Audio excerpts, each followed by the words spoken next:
ঢাকা চট্টগ্রাম মহাসড়কের কুমিল্লার অংশে দিন দিন বাড়ছে ডাকাতি ও ছিনতাইয়ের ঘটনা। গত ৩ থেকে ৪ মাস যাবৎ মহাসড়কের চান্দিনা উপজেলার কুটুমপুর থেকে দাউদকান্দি উপজেলার রায়পুর পর্যন্ত প্রায় ৬ কিলোমিটার এলাকায় সন্ধ্যার পর থেকেই ছুরি, ছিনতাই ও ডাকাতির ঘটনা ঘটছে। মহাসড়কের যাত্রীবাহী প্রাইভেট পরিবহনগুলোতে রড ছুড়ে ডাকাতিও ঘটছে অহরহ। এখানে রয়েছে একাধিক চক্র।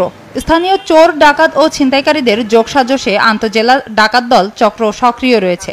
ডাকাত দল চলন্ত গাড়িতে হঠাৎ লোহার রড ছুড়ে মারে। চালকরা যান্ত্রিক ত্রুটি ভেবে দ্রুত গাড়ি থামাতেই ডাকাত দল আক্রমণ করে, ছিনিয়ে নেয় যাত্রীদের সর্বস্ব। কোনো পেট্রোল পাম্পে গাড়ি থামিয়ে চালকরা ওয়াশরুম ব্যবহার বা বিশ্রাম করতে গেলে পড়তে হয় ছিনতাইকারীদের কবলে। এমন ঘটনা প্রতিরোধে প্রশাসনের যথাযথ ভূমিকা নেই বলে অভিযোগ করেন চালকরা।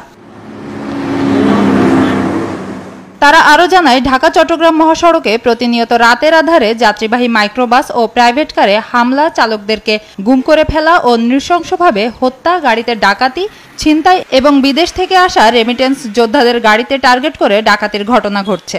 ডাকাত দল ডাকাতি শেষে কৌশলে চালকদের ইঙ্গিত করে যাত্রীদের কাছে ফাঁসিয়ে দিচ্ছে। এতে করে অহরহ চালকরা বিনা অপরাধে জেল জুলুমের শিকার হচ্ছে।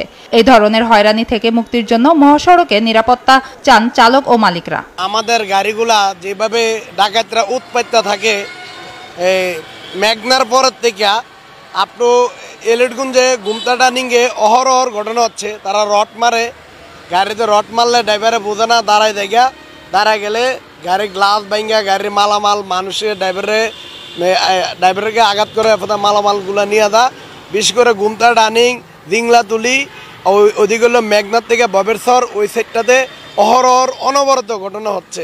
ঢাকা থেকে আসার পথে আমার সাইনবোর্ডের একটু আগে ইউটার্নের এই জায়গায় আমি জ্যামের ভিতরে বসে আছি। এর মধ্যে 2 থেকে 3 জন আইসা আমার সামনের গ্লাসটা ঠাস করে ভাঙ্গালাইছে। ভাঙ্গার পরে তো ওরা আমারে একজনে আমার গলার মধ্যে ছেনি ধরছে যে নড়াচড়া করবে না। আমি গাড়ি স্টারিং হাতের থেকে আমি গাড়ি সরাইতে পারি নাই। তো ওনারা আমার করে আমার মানি ব্যাগ, মোবাইল, আমার টাকা পয়সা যা যা ছিল সব লয়ে গেছে। ঠিক 100 গজ সামনে পুলিশগুলা ছিল, আমি পুলিশের কাছে কোনো হেল্প পাই নাই। এখন আমরা তো মনে করেন সন্ধ্যার পরে গাড়ি নিয়ে যে ঢাকার দিকে মুভ করবো বা চিটাগাং দিকে মুভ করবো, ওরকম পরিস্থিতি সাহসে কুলে না। কারণ পুলিশ থাকেও আমরা পুলিশের কোনো সহযোগিতা পাচ্ছি না। আমাদের গাড়ির ভিতরে রড মারে, চাক্কার ভিতরে আপনার রড মারে।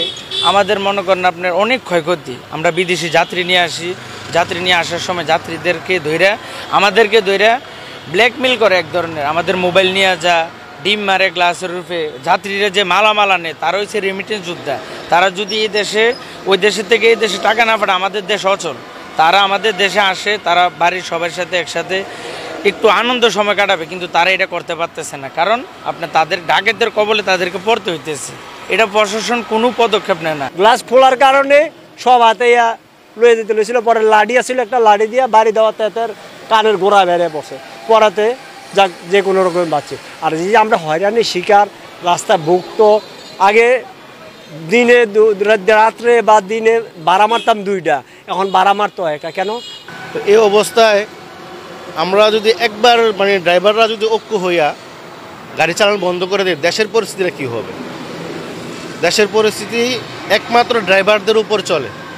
ড্রাইভাররা যদি ট্রাক ড্রাইভার বলেন, সিএনজি ড্রাইভার বলেন, আমরা যে মাইক্রো ড্রাইভার বলেন, একবার যদি দেশের পুরো রাস্তাঘাট বন্ধ করে দেই, তাহলে এই দেশের জন্য অনেক ক্ষতি।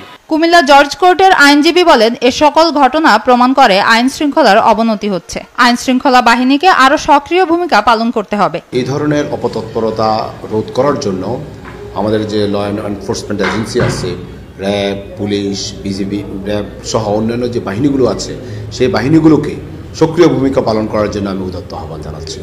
জনগণের জানমাল নিরাপত্তার জন্য এই বাহিনীগুলোকেই প্রকৃতভাবে মনোবল ফিরিয়ে এনে মাঠে কার্যকর ভূমিকা রাখলে জনগণের জানমালের নিরাপত্তা রক্ষা করা সম্ভব হবে বলে আমি মনে করি। পুলিশ জানায়, মহাসড়কে ডাকাতি বন্ধে পুলিশ তৎপর রয়েছে, তবে যানবাহন চালক ও শ্রমিকদের আরও সচেতন হতে হবে। একটা গাড়ি যদি কোনো কায়দায় যদি থামানো হয়, 5 থেকে 10 মিনিটের ভিতর 30-40-50টা গাড়ি পিছনে সারিবদ্ধ হয়ে যাবে। তো এরকম গাড়ি থামিয়ে একের পর এক গাড়ি ডাকাতি ঘটনা ঘটছে অথবা ডাকাতি ঘটছে, এরকম কোনো ঘটনা আমি আসার পর থেকে ঘটেনি। তবে 2-1টা ঘটনা ঘটছে যে যারা প্রাইভেট কার অথবা মাইক্রো বাসে আসছে, সাইড দিয়ে চলছে, টায়ারে একটা লোহা মেরে টায়ারকে মানে লিক করছে, ওই গাড়ি যদি ব্রেক না করে হাওয়া চলে গেলেও তার পিছু পিছু তারা যাবে না। অনেক সময় ড্রাইভার মনে করে যে তার গাড়িতে মনে হয় কোনো সমস্যা হলো কিনা, কি যেন আওয়াজ হয়েছে, যখন ব্রেক করে তখন সাইড থেকে দু একজন ছিনতাইকারী উঠে এসে তাদের কাছ থেকে টাকা পয়সা নিয়ে যাচ্ছে। এরকম কিছু কিছু ছিনতাইয়ের ঘটনা ঘটছে।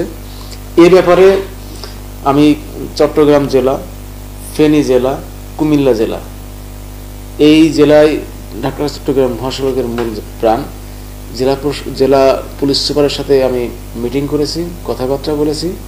এখন হাইওয়ে পুলিশ, জেলা পুলিশ একসাথে সমন্বিতভাবে এই কার্যক্রমগুলো করছে। বাংলাদেশের লাইফলাইন ঢাকা চট্টগ্রাম মহাসড়ক, সড়কটি ঢাকা ও চট্টগ্রামকে যুক্ত করেছে। এই সড়কে নির্বিঘ্নে পরিবহন চলাচল করবে এমনটাই প্রত্যাশা সকলের।